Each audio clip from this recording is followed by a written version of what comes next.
नमस्कार, हामी देखापट्टि विशेषमा छौँ। देखापट्टि विशेषमा यहाँलाई स्वागत छ।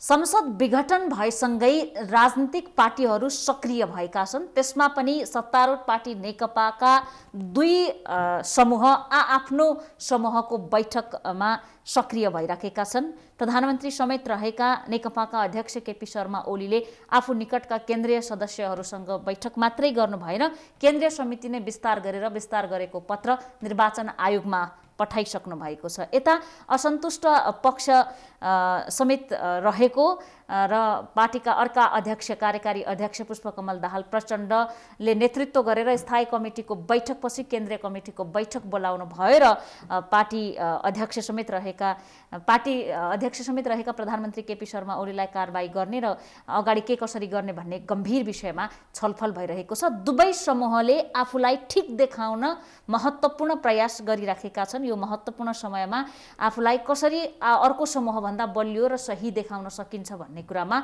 बल लगाएको देख्न सकिन्छ। तर यसको समग्र प्रभाव समग्र मुलुकमा नै परेको छ र आम जनताको चासो पनि अब के हुन्छ। 2/3को नजिक पुर्याएर नेकपालाई सरकारको नेतृत्व गर भनेर मत दिइसकेपछि फेरि जनता निर्वाचनमा मतदान गर्न तयार छन् त कोभिड-19 को भ्याक्सिनको विश्वव्यापी रूपमा चर्चा भइराखेको छ। विभिन्न मुलुकले कोभिड विरुद्धको भ्याक्सिनहरू किनिराखेका छन्, त्यसमा रिसर्च भइराखेको छ। नेपालीहरूले पुनः मतदानमा जानुपर्ने, त्यो पनि मध्यावधि मतदानमा भनेर यो विषयमा पनि छलफल भइराखेको छ। हामी यिनै विषयमा कुराकानी गर्नेछौँ। नेकपाका केन्द्रीय सदस्य, त्यो पनि ओली समूहको बैठकमा गएर आउनुभएका नेता निवर्तमान सांसद शान्ता चौधरी हाम्रो स्टुडियोमा हुनुहुन्छ। यहाँलाई स्वागत छ। धन्यवाद। सांसद निवर्तमान भइसक्ने, यहाँ पहिलो मसँग कुरा गर्ने निवर्तमान सांसद हुनुहुन्छ। निवर्तमान नै हो अहिले तपाईँ? अहिले हो। त्यही भएर लोगो नलगाएर आउनु भएको छ होइन? अनि यता बालुवाटार बैठकमा चाहिँ किन जानुभयो? अब त्यो पार्टीको बैठक हो, पार्टीको बैठकमा त जानै पर्यो नि। अर्को समूहबाट म्यासेज आएको थियो कि आएको थिएन? अब दुईटै समूहबाट, समूह अब हाम्रो त पार्टीबाटै म्यासेज आयो, अब उताको समूहबाट पनि म्यासेज चाहिँ आएको थियो।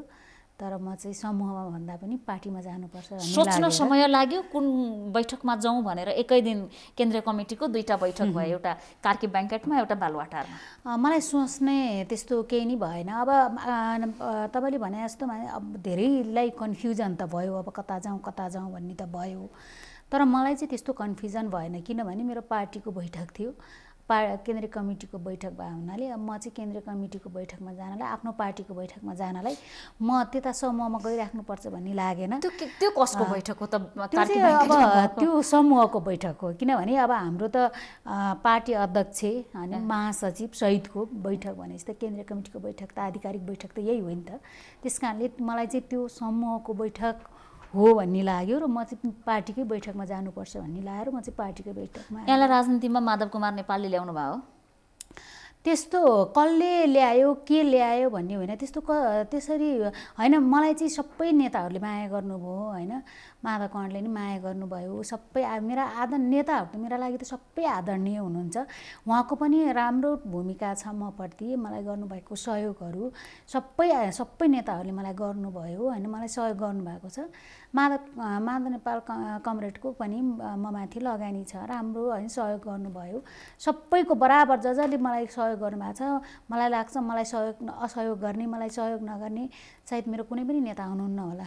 त्यस कारणले सबै मेरो लागि आदरणीय नै हुनुहुन्छ। अब निवर्तमान सांसद भएर भोट माग्न पुनः उम्मेदवार बनेर जानुहुन्छ। त्यसो भए वैशाख 17 र 27मा निर्वाचन, मध्यावधि निर्वाचन हुने यहाँको पार्टीको निर्णय छ, यहाँका अनुसार त्यो पार्टीको निर्णय छ। दाङ जानुहुन्छ मतदान अब गर्नुस् भनेर? अब हामी जनताका जनप्रतिनिधिहरू अब अहिले संसद विघटन भइसकेपछि एउटा चुनावका मिति पनि तोकिसकेको अवस्थामा हामी त राजनीति गर्ने मान्छेहरू अब जनताका बिचमा त हामी जानै पर्छ। यो जनताको बिचमा जाने कुराबाट भागेर जाने कुराबाट, जनताका बिचमा जाने कुराबाट तर्सिएर हामी अन्त कहाँ जान्छौँ? त्यस कारण हाम्रो जाने ठाउँ, हामी जाने थलो त्यही नै हो।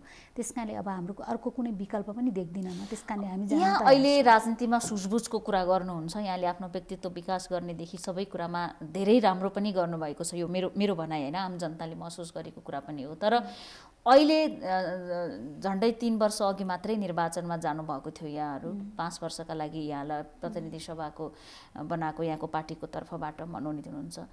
अब पुनः मतदान गर्न जनता यो कोरोनामा आउलान् भन्ने भित्रदेखिको विश्वास हो? पक्कै पनि एउटा कुरा त के हो भने अब अहिले जे भयो यो आफैमा दुःखद भयो। यो जे नहुनु थियो त्यो संसद विघटन दुःखद भयो कि पार्टी विभाजनतिर जानु दुःखद भयो? अब जे भइरहेछन् यो अहिलेको हकमा, अहिलेको अवस्थामा जे भए, अहिलेसम्म जे जति भए यी सबै दुःखद कुरा हुन्। यी कुनै पनि अब यसलाई चाहिँ सकारात्मक ढङ्गले कुनै कुराहरू पनि लिन सकिँदैन अहिलेको अवस्थामा है। त्यसो हुँदाखेरि चाहिँ अब अहिले जे जस्तो भयो अब यसलाई दुःख नै मान्नुपर्छ भन्ने लाग्छ मलाई चाहिँ। अब दुःख मानेर मात्रै बसिरहनु त भएन। फेरि अब हामी एउटा नयाँ ऊर्जा र जोस जाँगरका साथ फेरि अगाडि बढ्नुपर्ने हुन्छ। राजनीति गर्नेमा मात्रै ऊर्जा आएर भयो त जनतामा पनि त ऊर्जा आउनु पर्यो। म भन्दैछु जस्तो अब हामीले ल्याउने हो कि जनताका बिचमा हामीले अहिलेसम्म के काम गऱ्यौँ त? अहिलेसम्म हामीले जनताका लागि के गर्यौँ? अहिलेसम्म हामीले देशका लागि के गर्यौँ? हामी त जनताका बिचमा लिएर जानु पर्यो नि त। त्यसो हुँदा जनतालाई ऊर्जा थप्ने काम चाहिँ त्यो हामी आफैले पनि गर्ने हो क्या। त्यसो हुँदा अब हामी जनताका बिचमा जानै पर्ने हुन्छ। र अहिले तपाईँले भने जस्तो परिस्थिति होइन, देशको परिस्थिति भनौँ, अब अहिलेको यो वातावरणको परिस्थिति होइन, अब यो कोरोनाको कहरका बिचमा पनि अब एउटा चुनावको जुन मिति तोकिएको छ यसले एक खालको उत्साह हामीले ल्याउने हो। अब जनतामा उत्साह पनि जागरुक गर्नुपर्ने अवस्थामा अहिले यहाँहरू हुनुहुन्छ। मैले कोरोनाकै कुरामा जोड्ने, यहाँले कोरोनाको पीडा के हो भन्ने राम्रोसँग बुझ्नुभयो, अरू पीडित भन्दा यहाँले बुझ्नुभयो। चुनावकै बहानामा त्यस्तो कोरोना पीडित अरू पनि हुन् मुलुकमा भन्ने चाहनुहुन्छ? होइन, म यही कुरा भन्दै थिएँ। पक्कै पनि मैले अघि नै भने नि त, यति बेलाको समय त्यति अनुकूल होइन। अब मलाई लाग्छ प्रधानमन्त्रीले रहरले चुनावको मिति तय गरेको अथवा चुनावमा जाने जुन डिसिजन गर्नुभयो यो कुनै रहरले गर्नुभएको हो भन्ने मलाई लाग्दैन। यो एउटा बाध्यता थियो। बाध्यता आज के भन्नुभयो? आज यहाँले के बुझ्नुभयो? प्रधानमन्त्रीले केही न केही त बुझाउनु भयो होला नि। म भन्दैछु अब यो बाध्यता बस भयो होइन। अब यो यस्तो भइसकेपछि हामी त जनताका बिचमा त जानै पर्ने हुन्छ। अब जनताका बिचमा गइरहँदा तपाईँले भने जस्तो कोरोनाको कहरको बिचमा हामी जाँदाखेरि पक्कै पनि यो त अब यो कोरोनाले भोलि बिहान चुनाव गरिरहँदा होइन, अब त हुन्छ नि त, भेलाहरू हुन्छ, कार्यक्रमहरू हुन्छ। अब एउटा लहर त ल्याउनु पर्यो नि त। जनताका बिचमा जाने कुरा त त्यति सहज त छैन नि, त्यति सजिलो त छैन नि। फेरि यो महामारीका बिचमा जाने कुरा हो। त्यसो हुँदा एउटा सङ्कट, एउटा समस्या त छ नै। तर यसलाई चाहिँ यसको कसरी व्यवस्थापन गर्ने त, योबाट कसरी बस्ने त भन्ने विषयमा पनि केही न केही उपाय त निस्किन्छ होला, त्यो निकाल्नु पनि पर्छ होइन। अवरोध हुन सक्दैन चुनावका लागि भन्ने अब कुरा त्यस्तो हामीले त्यसको व्यवस्थापन गर्न पर्छ। यो कसरी यसको व्यवस्थापन गर्दा चाहिँ सहज हुन्छ त, कसरी सहज वातावरण बनाउन सकिन्छ त भन्ने कुरा चाहिँ हामी आफैले म्यानेज गर्ने कुरा हो। अब यसैका कारणले चुनावै रोकिने भन्ने त होला जस्तो मलाई लाग्दैन। अब नेकपा फुट्या हो त्यसो भए? अब नेकपा फुटेको छैन अहिले, आजका मितिसम्म नेकपा फुटेको छैन। अब पछिको समयमा त भोलि पर्सि के हुन्छ? यहाँलाई के लागेको छ? फुट्ला भन्ने दुःख सुख जे लागे पनि अगाडिको बाटो चाहिँ भविष्य चाहिँ नेकपाको के फुट्ने नै हो? मलाई लाग्छ पार्टी फुट्नु हुँदैन। किनभने जनताका बिचमा हामीले जे बाचा गरेर आएको थियौँ, जुन उद्देश्यका साथ पार्टी एकीकरण गरेका थियौँ र हामीले जे सपना देखेका थियौँ, जे सपना बुनेर हामीले पार्टी एकता गऱ्यौँ र यो पार्टी एकताको मर्म के हो, पार्टी एकताको मर्मलाई हामीले यसरी तहस नहस गरेर हिँड्ने मलाई लाग्छ यसले भोलि बिहान सबैलाई यसले समस्या, एउटा हामीलाई के अरे सिङ्गो नेकपालाई त समस्या पार्छ नै, तर यसले सिङ्गो देशमा पनि समस्या आउने सम्भावना एकदमै बढी भएका कारणले गर्दाखेरि मलाई लाग्छ यस्तो आफ्नो पदका कारणले आफ्नो व्यक्तिगत स्वार्थका कारणले नेताहरूले यसरी हात छोडिहाल्नु होला भन्ने मलाई लाग्दैन। किनभने हामी त सामान्य एउटा भर्खरै अझै त्यस्तो लाग्दैन, अझै आफ्ना नेताप्रति विश्वास छ यहाँलाई? मलाई यति धेरै विश्वास छ कि किनभने मैले त यहाँ त पार्टीको सचेतक पनि हो होइन, पार्टीको सचेतक हो, विश्वासकै कुरा जोडे संसद विघटन होला भन्ने कुरा कुनै दिन यो 3 वर्षमा माननीय भइरहँदा सांसदको लोगो लगाइराख्दाखेरि दिमागमा कल्पना गरेको कुरा थियो? अब यो कहिले कहिले आफूले नसोचेका कुराहरू पनि त्यो भइदिन्छ। हेर्नुहोस्, राजनीतिमा कहिलेकाहीँ चाहिँ यस्ता कुराहरू हामीले जुन कुरा कल्पनै गरे हुँदैनौँ, हामीले जुन कुरा कहिले सोचेकै हुँदैनौँ, त्यस्ता कुराहरू पनि कहिले कहिले आएर त्यस्तो भइदिन्छ। अब म त 64 मा पनि विघटित सभासद हो होइन, त्यतिखेर त अब समय पुगेको थियो। त्यो त संविधान सभाको समय अब त्योभन्दा यो अलिकति फरक हो। तर मैले सोचेको थिएन यसरी विघटनै होला भन्ने त मलाई लागेको थिएन। तर अब आदरणीय नेता कमरेडहरूले ख्याल गर्नुपर्ने थियो, किनभने हामीभन्दा उहाँहरू धेरै जिम्मेवार होइन। म भन्दैछु अब उहाँहरू हामीभन्दा धेरै बुझ्ने हुनुहुन्थ्यो, हामीभन्दा धेरै बुझकार हुनुहुन्थ्यो, हामीभन्दा धेरै लामो समय राजनीति गरेर आउनुभएका, धेरै धेरै धेरै सङ्घर्षबाट यहाँ पुग्नुभएका, हामीलाई भन्दा अझ धेरै उहाँहरूलाई पार्टीको माया, हामीलाई भन्दा पनि अझ धेरै उहाँहरूलाई देशको माया होइन। त्यत्रो लामो समय देशका लागि जनताका लागि भनेर राजनीति गर्दै आउनुभएका आदरणीय नेता कमरेडहरूले आज यो दिन देख्नुपर्ने अवस्थामा ल्याइपुर्याउनुहुन्छ भन्ने त मलाई लागेको थिएन। तर आज आफ्नै पद र आफ्नो स्वार्थका कारणले गर्दाखेरि आफ्नै सरकारलाई बदनाम गर्ने अनि आफ्नै सरकारको मन्त्रीको अविश्वासको प्रस्ताव ल्याउने खालका यस्तो गतिविधि गर्नुभयो। अब यतिको नेताहरूले यो हरकतसम्म जानु होला भन्ने मलाई चाहिँ लागेको थिएन। विरोध गर्ने कुराको जोड्ने हो भने यहाँको व्यक्तिगत जीवनमा यहाँको राजनीतिक सुरुवात नै विरोधबाट भएको हो। तत्कालीन कमलरी प्रथा गलत हो, यसको विरोध गर्नुपर्छ भनेर यहाँले जानिदो नजानिदो ढङ्गले राजनीतिमा आउनुभयो नि त। गलत भइरहेछ भने विरोध गर्ने अधिकार यहाँले सबैभन्दा बढी प्रयोग गर्नुभएको छ। यहाँले पार्टीको सरकारको गलतका विरुद्ध बोल्नु हुँदैन भनेर भन्न सक्नुहुन्छ? मैले सरकारको विरोध गर्नुपर्छ, सरकारको विरोध गर्न हुँदैन म भन्दिनँ।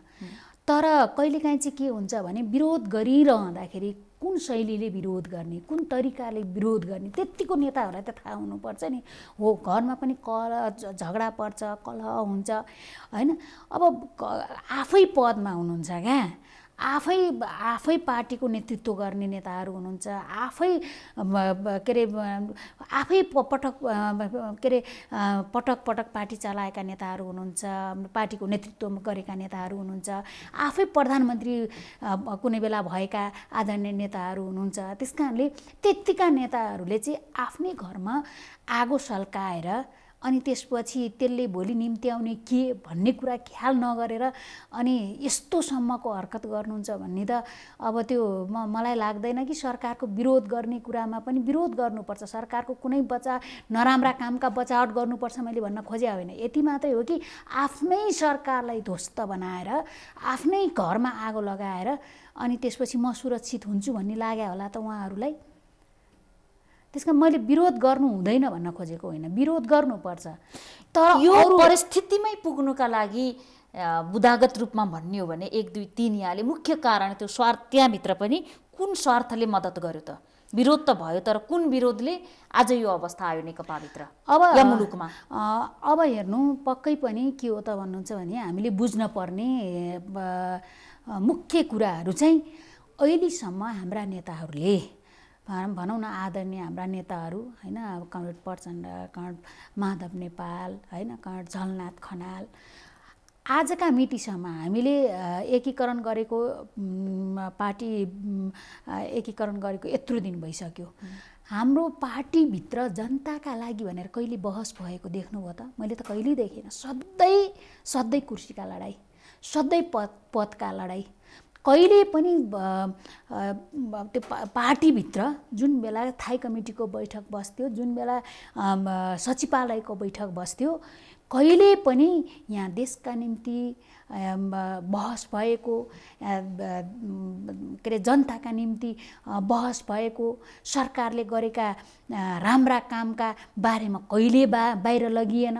सधैँ सरकारले जतिसुकै राम्रो काम गरे पनि सरकारले राम्रो काम गरेन भनेर उल्टै सरकारको गरेका राम्रा कामहरूको पनि बन्द गरेर राखिने काम गरियो। कहिले बाहिर जनताका बिचमा जाँदा सरकारका राम्रा कामका विषयमा कहिले कुरा गरिएन। आफ्नै पार्टीभित्रको बैठकमा पनि कहिले जनताका विषयमा, विकास निर्माणका विषयमा, देशका विषयमा कहिले बहस भएन। सधैँ आज राजीनामा दे, भोलि राजीनामा दे, आज मेरो मान्छे नियुक्ति भएन, भोलि मेरो मान्छे नियुक्ति भएन, आज तेरो मान्छे नियुक्ति गरिस्, भोलि तेरो मान्छे नियुक्ति गरिस्, यस्तै खालका कुराहरूमा चाहिँ अलिक बढी नै उहाँहरू बहस गर्नुभयो के। यो मेरो मान्छे नियुक्ति गर्नु पर्यो, यो मान्छे मेरो नियुक्ति गर्नु पर्यो, यो नियुक्तिमा मेरो मान्छे परेन, यस्तै खालका कुराहरूमा अल्झिनुभयो सबै नेताहरू। मैले एउटालाई मात्रै भन्नुभन्दा पनि सबैजना यस्तै कुरामा बढी अल्झिनु भयो के। नियुक्तिका कुराहरू छन् हैन, विभिन्न यस्तै खालका कुराहरू। पदको लडाई मुख्य भन्यो नि एकदमै एकदमै सिद्धान्त र विधि विधानको हो, मुख्य गरी विधानको हो भनेर दुवै पक्षको तर्क छ नि। हजुर, विधान चाहिँ त्यो बिचमा आएन। अब यस्तो हो कि विधि र विधान पक्कै पनि हामीले विधान बनाइसकेपछि, विधि बनाइसकेपछि सबैले त्यो विधि र विधानको पालना गर्नुपर्छ। अब हामीले एकजनालाई विधि मानेन, विधान मानेन भनिरहँदा अनि अरूलाई यसरी देखाइरहँदा यी औँलाले आफूलाई देखाउँदैन भने हामीले जसलाई विधान मानेन, जसले विधि मानेन भनिरहँदा आफूले चाहिँ त्यो विधान मानियो कि मानिएन, आफूले चाहिँ त्यो विधि मानियो कि मानिएन त भन्ने कुरा पनि त प्रश्न आउँछ नि त उहाँहरूलाई। उहाँहरूले पनि त त्यति विधान र विधि मानेको त देखिएन नि। संसारभरि हामीले देख्छौँ प्रधानमन्त्रीले आफ्नो भनौँ पार्टीको त कुरा त मान्नु नै पर्यो होइन। अब धेरै कुराहरू चाहिँ आफ्नो स्वविवेकले गरेका कुराहरू केही पनि काम गर्न पाएन भने प्रधानमन्त्रीले, अनि त्यसपछि प्रधानमन्त्रीले देशका लागि केही गर्न सक्छ? सबै मिलेर हात बाँधिदियो भने अनि त्यसपछि प्रधानमन्त्रीले केही काम अगाडि बढेर काम गर्न सक्नुहुन्छ? त्यस कारण यहाँ हात बाँधिने काम गरियो के। काम गर भने अनि बाँधे पनि संविधानभन्दा माथि त प्रधानमन्त्री हुनुहुन्न नि। संसद विघटन संविधानको मर्म विपरीत असंवैधानिक हो भनेर सबैले भनिराख्नु भएको छ, कानुनविदहरूले, अधिकांशले। तपाईँ पार्टीको सचेतक पनि हो। संसद विघटनको कदम कानुन सम्मत छ त? पक्कै पनि। अब मैले अघि नै पनि भनेको छु, म फेरि पनि भन्छु होइन, यो संसद विघटन आफैमा मैले राम्रो हो भन्दैन, यो दुःखद हो, एकदमै दुःखद हो। तर यो संसद विघटन यो संसद विघटन गर्नसम्मको वातावरण कसले सिर्जना गर्यो भनेको क्या। यो यस्तो अवस्थामा ल्याइ पुर्याउने जुन वातावरण कसले सिर्जना गर्यो?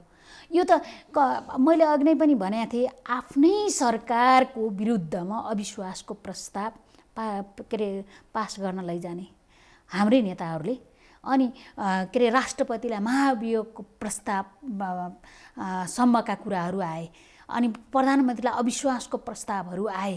अनि कतिसम्म सुनिया छ भने यहाँ त अब मलाई लाग्छ है, सायद प्रधानमन्त्रीले यो कदम नचालेको भए आज यो देशको हालत के हुने थियो। म त अब मैले भन्नुभन्दा पनि यो मैले सुन्नु भएको थियो, के हुन्छ भन्ने सुन्नु भएको थियो या यहाँलाई लागेको थियो त्यो होइन? जस्तो अब काम गरिरहेको प्रधानमन्त्रीलाई, आफ्नै पार्टीको प्रधानमन्त्रीले काम गरिरहँदाखेरि उहाँले कुनै त्यस्तो ठुलो गल्ती गर्नुभएको छ जस्तो मलाई लाग्दैन है। अहिलेका व्यक्तिगत रूपमा लाग्दैन, व्यक्तिगत रूपमा होइन, संस्थागत रूपमा पनि होला। कसैले भनेका मान्छेहरू राजदूत भएनन् होला, कसैले भनेका मान्छेहरू कुनै राजनीतिक नियुक्तिमा भएन होला, कहीँ कसैको राजनीतिक नियुक्ति पाएनन् होला। व्यक्तिगत रूपमा कसैसँग रिसिभी होला। यिनै नियुक्तिका कारणले गर्दाखेरि अब आफ्ना मान्छेलाई कहीँ नियुक्ति नगर्न पाएका रिसहरू होलान्, झोकहरू होलान्। तर उहाँको व्यक्तिगत स्वार्थ अथवा व्यक्तिगत रूपले देशकै लागि नोक्सान हुने खालका कुनै खालको त्यस्तो नराम्रो गतिविधि अथवा कुनै खालको त्यस्तो गलत गतिविधि गरेर के अरे पार्टीलाई नोक्सान पुर्याउने कुरा, राष्ट्रलाई नोक्सान पुर्याउने कुरा अहिलेको हाम्रो प्रधानमन्त्रीले पार्टी अध्यक्षले त्यस्तो कुनै गलत बाटो हिँड्नु भएको छ अथवा कुनै त्यस्तो गलत गतिविधि गर्नुभएको छ भन्ने त मलाई लाग्दैन। अनि त्यसपछि मैले उहाँलाई कसरी अनि के अरे ऊ भन्न सक्छु त नि उहाँले गलत गर्नुभयो भनेर। काम गरिरहँदाखेरि पनि उहाँप्रति विघटन गर्नुको पछाडि अविश्वासको प्रस्ताव प्रधानमन्त्री विरुद्ध र राष्ट्रपतिमाथि महाभियोग लगाउने कारण हो भन्न खोज्नुभयो। अब त्यस्तो उहाँहरूले त्यस्तो गर्न हुँदैन थियो, आफ्नै छलफल गर्नु पर्थ्यो, के अरे बैठक राखेर घनीभूत छलफल गर्नु पर्थ्यो, त्यही बाँच्नु पर्थ्यो, त्यही लड्नु पर्थ्यो, के गर्नु पर्थ्यो त्यही बैठकहरू त प्रधानमन्त्री समेत रहेका पार्टी अध्यक्ष केपी शर्मा ओलीबाट अस्वीकार हुन्छ भन्ने आरोप रहँदै आएको छ नि। अब बैठक बस्छ अनि उहाँलाई नै गलत्याउने खालको बैठक बस्यो भने अनि आफै मृत्यु हुने ठाउँमा किन जानुहुन्छ त नि उहाँ? अनि त्यसो त सामना त गर्नु पर्यो नि। सामना नगरेको भए आज यहाँ आइपुग्नु नथ्यो। उहाँको त हिम्मत र उहाँको साहसलाई त म त सलाम गर्छु। एउटा बिरामी मान्छे होइन, त्यस्तो मान्छे यस्तो घेराबन्दी गर्नुभयो, उहाँ एक्लै यसरी लडिरहनु भएको छ। उस्तै मान्छे हो भने त बामी सर्ने अवस्था हो क्या उहाँको। अहिले साराबाट घेराबन्दी छ, देशको परिस्थिति यस्तो छ, एउटा होइन के अरे यो महामारीले देश यस्तो अवस्थामा छ अनि सारातिरबाट घेराबन्दी पारिनु भएको छ र पनि उहाँ कतै पनि नडगमगाएर, कतै पनि नडराएर एउटा जुन साहसका साथ अगाडि बढ्नु भएको छ, यसको लागि त म त उहाँलाई त साँच्चै भन्ने हो भने सलामै गर्छु। सायद यहाँले सलाम गर्नु, यहाँले सम्मान गर्नु यहाँ स्वाभाविक कुरा हो, तर अस्वाभाविक र राम्रो कहाँनिर हुन जान्थ्यो भने आम जनताले पनि प्रधानमन्त्रीलाई सम्मान गर्न सकुन् गरिराखेका छैन। अब त्यो निर्वाचनको मत परिणामले देखिला उहाँले आज एउटा उद्घोष गर्नुभएको छ, 2/3 ल्याउँछौँ ढुक्क हुनुहोस् भन्ने कुरा। के भनेर 2/3 दिन्छन् अब जनताले ओली समूहलाई? प्रशस्त हामीले जनताका बीचमा जाने थुप्रा आधारहरू छन् हामीसँग होइन। 2-4वटा हामीले मेरा दर्शकले सुन्ने गरी अब जस्तो अब उदाहरणको लागि हामीले कसैले गर्न नसकेका कामहरू गरेका छौँ। हामीले लिपुले कालापानीका जस्ता होइन नक्सा जारी गरेका छौँ। त्यस्तै भनौँ न अहिले हामीले विभिन्न खालका सुरुङ मार्गहरू भनौँ न, अब अरू धेरै किन उदाहरण दिन पर्यो, यहीँ नागढुङ्गाकै उदाहरण होइन। अब त्यो केही समयमा अब त्यो सुरु भइसकेको छ, अब केही समयमा त्यो सिद्धिन्छ पनि होइन। अहिले हामीले के अरे धेरै भनौँ हजारौँ किलोमिटर रोडहरू सडकहरू हामीले विस्तार गरिसकेका छौँ, पिच गरिसकेका छौँ। त्यस्तै अहिलेको परिस्थितिमा पनि हामीले तिनै तहको सरकार भनौँ न, के अरे प्रदेश सरकार, स्थानीय सरकार मार्फत अब यो त यो नयाँ अभ्यास हो नि त, पहिलो चरणमा छ नि त। यो नयाँ अभ्यासमा पनि एउटा सरकारले निकै ठुलो गति लिएको छ क्या। अब देखिने कामहरू प्रशस्तै छन्। अब हामीले ती कामहरूलाई देखाउन सकिराखेका छौँ। कतिपय कामहरू यहाँहरूले चुनावमा घोषणापत्रमा लग्नुहुन्छ होला, भाषणमा भन्नुहुन्छ होला, तर यहाँकै जीवनसँग मेल खाने कुरा मैले के गर्न खोजेँ भने यहाँले काम गर्नु पर्यो पढ्ने बेलामा अरूको घरमा, त्यस कारणले शिक्षाबाट वञ्चित हुनुभयो, खाना लाउन समस्या भयो, यहाँले त्यो पीडा बिर्जनु भएको छ। यहाँ सांसद भएपछि पहिलोपटक काठमाडौँ नागढुङ्गा क्रस गरेर काठमाडौँ आउनुभएको, धेरै जनसङ्ख्यालाई काठमाडौँसम्म आइपुग्ने रोड कसो त बन्छ, त्यसमा सुरुङ मार्ग कस्तो बन्छ भनेर चासो छैन। तर धेरै जनतालाई के चासो छ भने टमाटरको मूल्य कति छ, गोलभेडाको मूल्य कति छ, विद्यालयमा बच्चाहरू सुरक्षा छ कि छैन, त्यसपछि खाद्यान्नको अवस्था के छ होइन। 1 केजी चामलमा 83% ट्याक्स लाउँछ सरकारले भनेर भनिराखेका छन्। त्यो कति महँगो किनेर खाने, मुलुकभित्र उत्पादन छैन, मल पाएन भनेर अन्तर्राष्ट्रिय समाचार बनिराखेका छन्। त्यही तपाईँकै दाङमा पनि कुरा गर्ने हो भने जनतालाई चासो भएका कुरा यी हुन् होइन। जवाफ कसरी दिनु? पक्कै पनि तपाईँले अहिले जुन प्रश्न गर्नुभयो यो निकै महत्त्वपूर्ण प्रश्न हो। म कुरा गर्दै थिएँ, बिचमा तपाईँले कुरा काटिहालेपछि म बिचमै रोकिन पर्यो। अब सरकारले गरेका विकास केलाई भन्ने क्या, विकास केलाई जनतालाई छोयो कि छोएन म भन्दैछु क्या।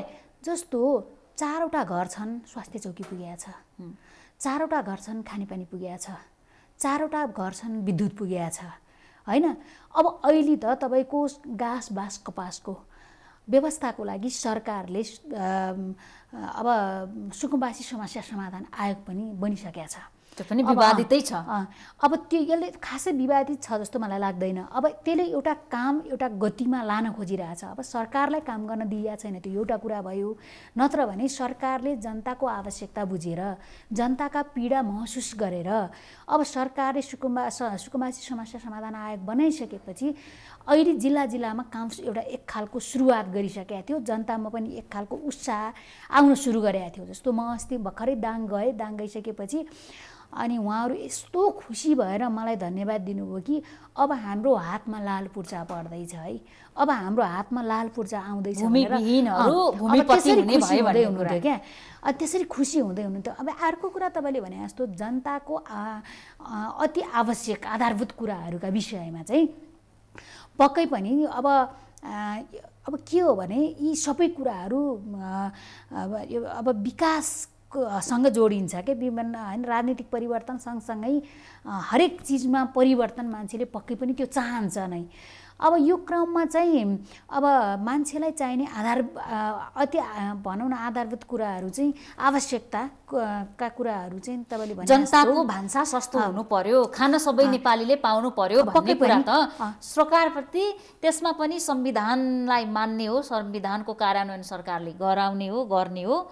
मौलिक हकमा राखेको छ घाँस बाँस कपास। हामी विगतदेखि भन्दै आएका छौँ नि, अहिले शिक्षा स्वास्थ्य खाने बस्ने कुरा त्यति मात्रै कार्यान्वयन गरिदिनु भयो भने यहाँले जस्तै प्रधानमन्त्रीलाई सम्मान गर्नुभयो, सलाम गर्नुभयो, आम जनताले गर्थे, त्यसपछि कुनै गुट उपगुटको काम चल्दैन थियो। अब त्यो त मलाई लाग्छ घाँस बाँस कपासको जुन मौलिक अधिकारभित्र पर्ने कुरा हुन्, यो विषयमा त मलाई सरकारले केही गरेको छैन जस्तो त मलाई लाग्दैन है। किनभने तपाईँलाई जानकारी कति छ केही गरेछ भन्ने कुरामा?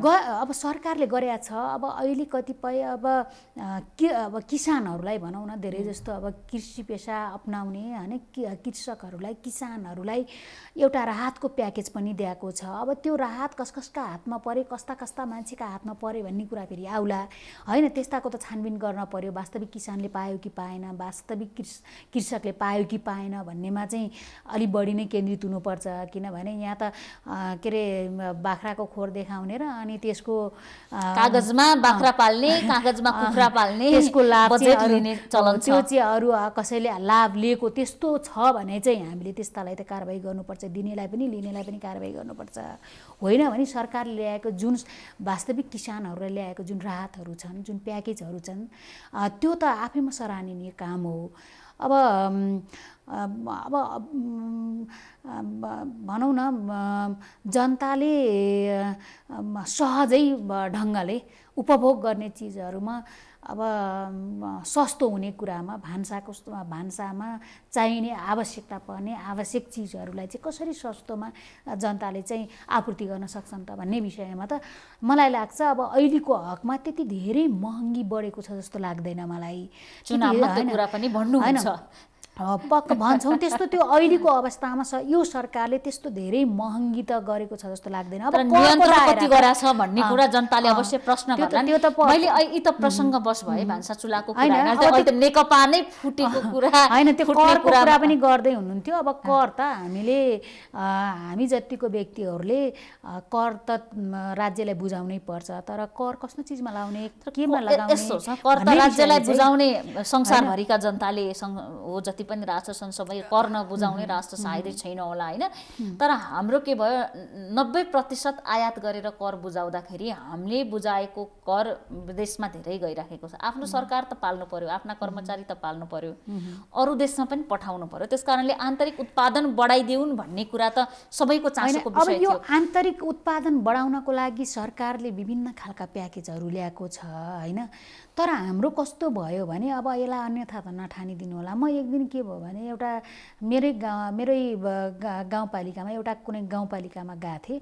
अनि त्यहाँ चाहिँ बाख्रा पालनको राम्रो क्षेत्र, राम्रो एरिया देखेर मैले त्यहाँ साथीहरूलाई ल तपाईँहरू विदेश जानु पर्दैन, अर्काको देशमा गएर दुःख गर्नु पर्दैन, त्यो खाडी मुलुकमा गएर त्यो तातो घाममा गएर दुःख पाउनुभन्दा यहीँ बाख्रा पालन गर्ने हो भने बरु के गर्नुपर्छ म पनि सहयोग गर्छु, तर यहाँ बाख्रा पालनका लागि निकै उपयुक्त ठाउँ छ भनेर भनेपछि मलाई के भन्नुभयो भने कतिपय त्यहाँका साथीहरूले होइन हामीलाई शान्ता चौधरीले बाख्रा ग्वाला जा भन्ने खालका कुराहरू पनि आए कि। त्यस कारणले त्यो सोचको परिवर्तन हो। त्यो परिवर्तन त्यो किन भनिन्छ भने अधिकांश नेता भन्दैछु हो, हामीले त्यस्तो जुन समुदाय छ, जुन वर्ग छ अथवा जहाँका त्यो जनता छ त्यो सोचमा परिवर्तन ल्याउन हामी सकेनौँ भनौँ न। रूपले पनि आवश्यक थियो भन्ने कुरा हो। आवश्यक थियो र हामीले अब अहिलेसम्म सकेका रहेनछौँ। त्यो परिवर्तन बसुठेका कुरा भए मैले आजको विषयमै केन्द्रित कहाँ गर्न खोजेँ यहाँलाई भने अब अर्को तर्फबाट सरकार परिवर्तन हुन सक्ने नयाँ सरकार बन्ने सम्भावना कति देख्नुहुन्छ?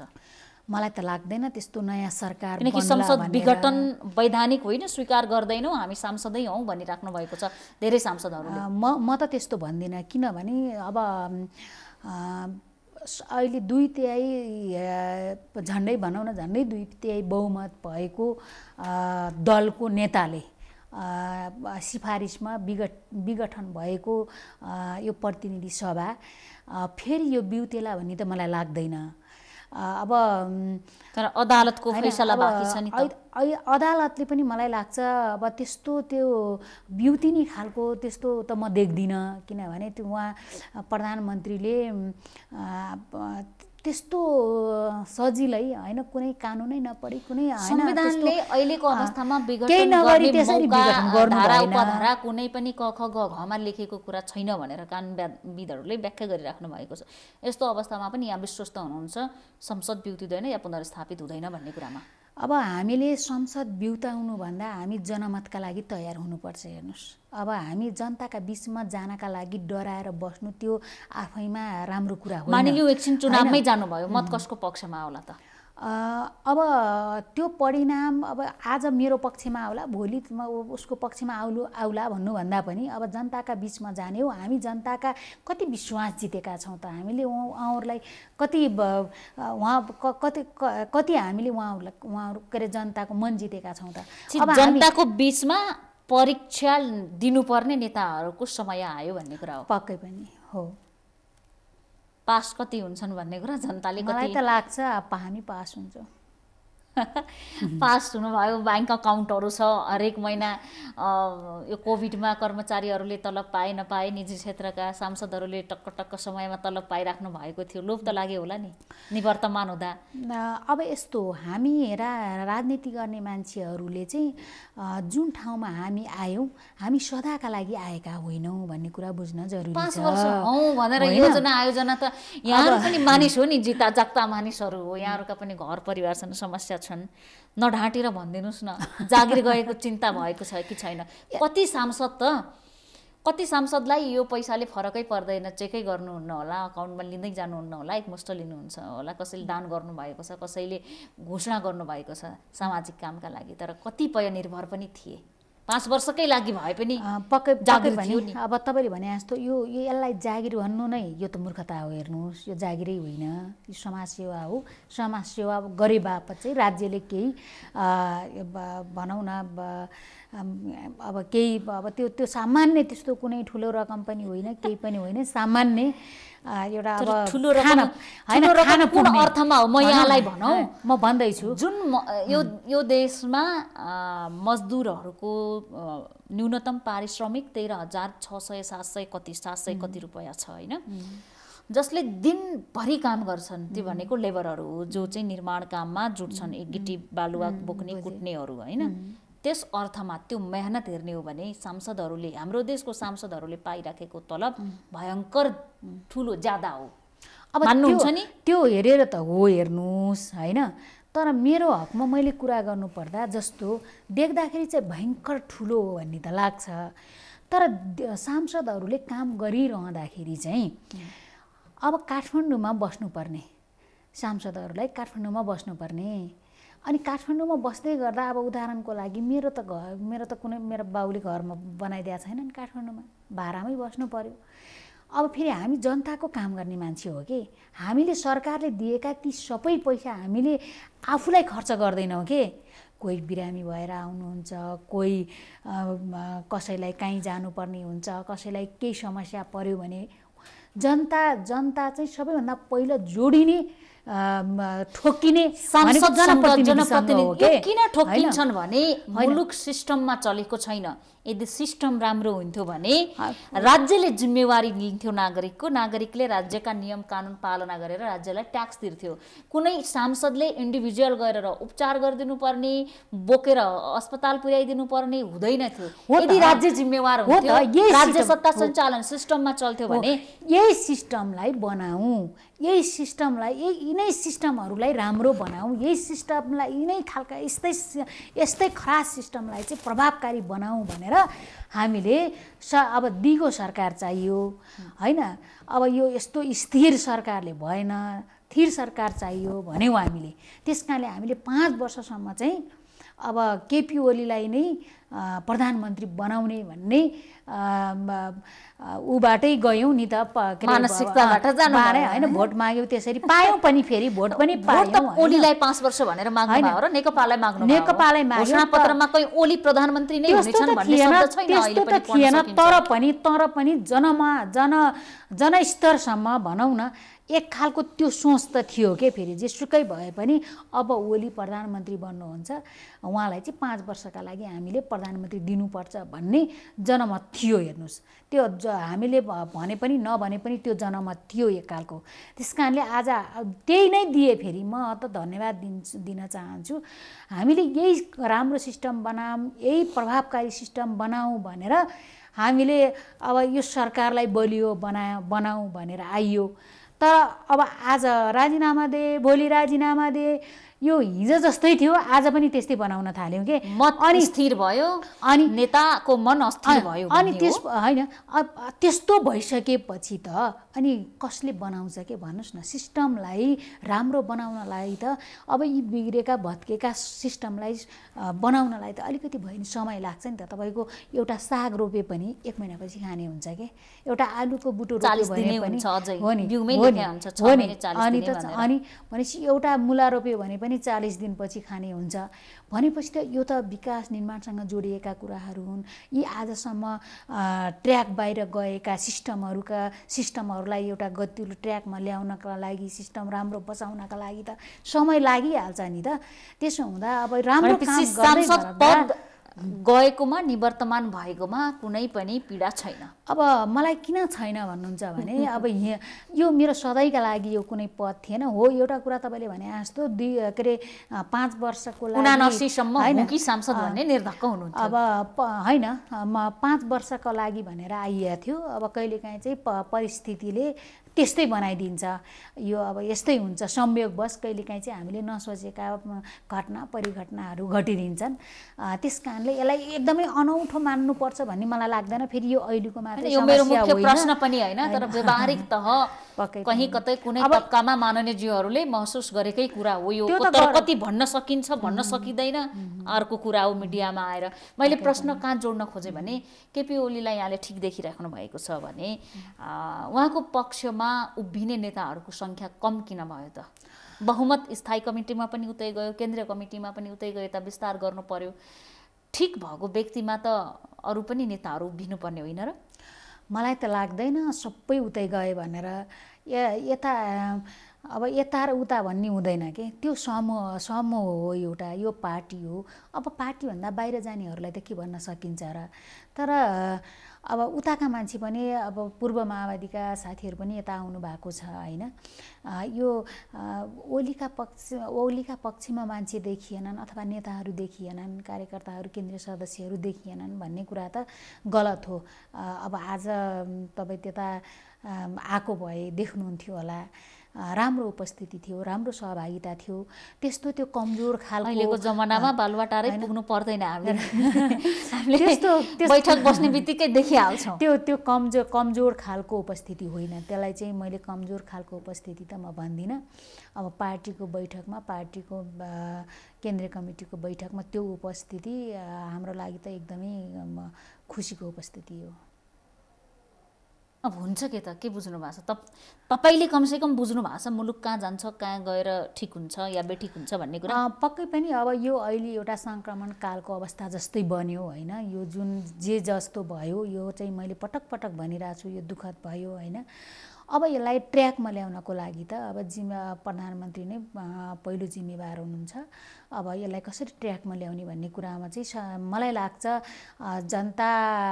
जनतासँगै जानु नै सबैभन्दा अहिलेको उपयुक्त बाटो हो भन्ने ठान्नुभयो होला भन्ने लाग्छ मलाई है। मलाई पनि त्यस्तो लाग्छ। फेरि अब उहाँले सबै त्यत्तिको मान्छेले सोचबुझ गरेरै यो निर्णयमा पुग्नुभयो होला भन्ने लाग्छ। त्यस कारणले अब अर्को हाम्रा आदरणीय नेताहरू हुनुहुन्छ, उहाँहरू पनि कैयौँ पटक भनौँ न उहाँहरू पनि प्रधानमन्त्री हुनुभएको छ, उहाँहरू पनि राजनीतिक दलको एउटा नेतृत्वकर्ता हुनुहुन्छ होइन।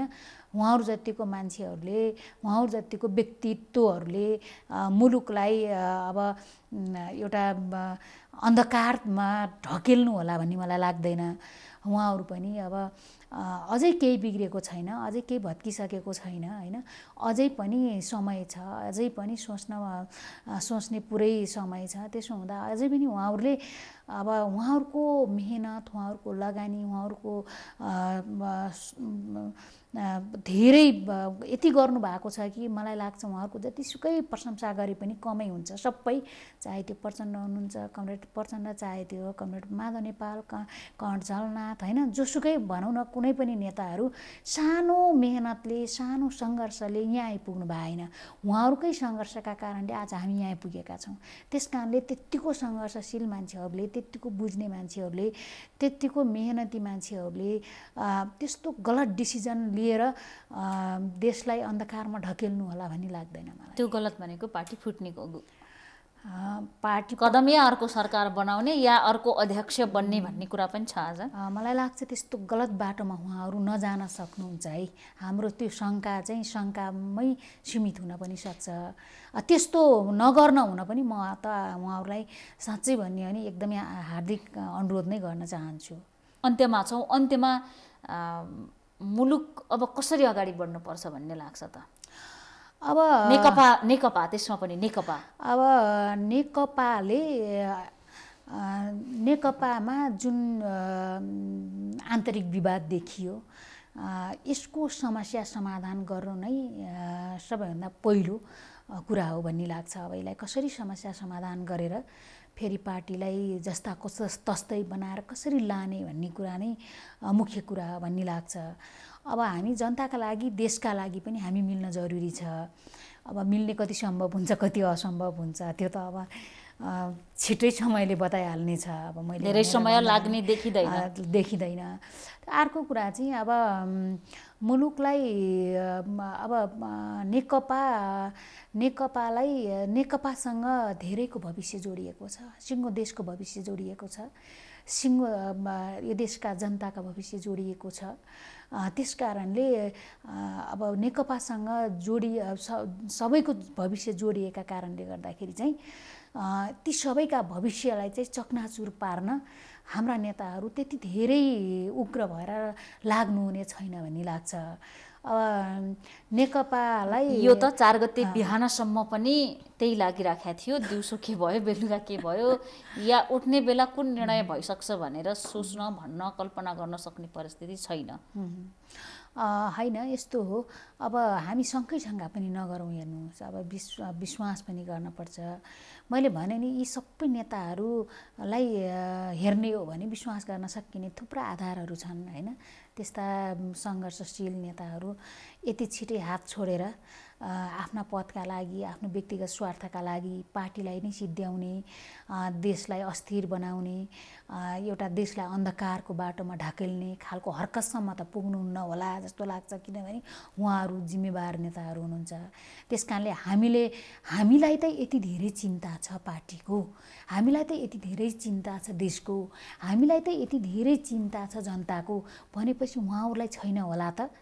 हामीलाई भन्दा बढी धेरै चिन्ता छ होला नि त उहाँहरूलाई। त्यस कारणले त्यस्तो साह्रै त्यो एकदमै पार्टी नै बर्बाद गर्ने गरी, देशै बर्बाद गर्ने गरी, जनताको चाहना आच्छा होइन त्यो पुरै चकनाचुर पार्ने गरी प्रस्तुत हुनु होला भन्ने लाग्दैन। समयका लागि धेरै धेरै धन्यवाद।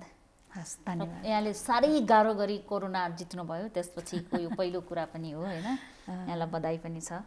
धन्यवाद। धेरै ठुलो सङ्घर्ष गर्नुभयो होइन कोरोनासँग। कोरोनासँगको लडाइँ त मेरो जीवनमा सबैभन्दा महत्त्वपूर्ण एउटा पार्ट हो भने छ। यसलाई अब यहाँ आज कुरा गर्न प्रसङ्ग फरक छ। क्यान्सर गाह्रो लाग्यो कि कोरोना गाह्रो लाग्यो यहाँको हकमा है, मेरो अरूलाई त्रासमा ल्याउने उद्देश्य पनि होइन, मैले यहाँको व्यक्तिगत अनुभव मात्र। उसको अब मलाई त्यति बेला सास फेर्न गाह्रो भएको थिएन, क्यान्सर हुँदा अरू समस्या भए तापनि यति बेला चाहिँ सासै फेर्न गाह्रो भइसकेपछि त मलाई त त्यो एकछिन सास रोकिँदा कस्तो हुन्छ कल्पना गर्नु न।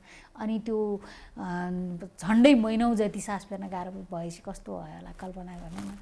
सास गनेर सास फिर्ता ल्याउनु भयो। एकदम। यहाँलाई बधाई छ, धेरै धेरै धन्यवाद छ समयका लागि। धन्यवाद। हामी देखापटि विशेषमा थियौँ, कुराकानी गरिरहेका थियौँ नेपाल कम्युनिस्ट पार्टी नेकपाका केन्द्रीय कमिटी सदस्य निवर्तमान सांसद शान्ता चौधरीसँग। उहाँसँग नेकपाको पछिल्लो परिस्थिति, सरकार, आगामी निर्वाचनका विषयमा पनि केन्द्रित रहेर आज देखापटि विशेषमा कुराकानी गऱ्यौँ। संसद विघटन लगायतका विषयमा केन्द्रित रहेर देखापटि विशेषबाट आज हामी सबै बिदा चाहन्छौँ। भोलि नयाँ पात्रका साथ उपस्थित हुनेछौँ।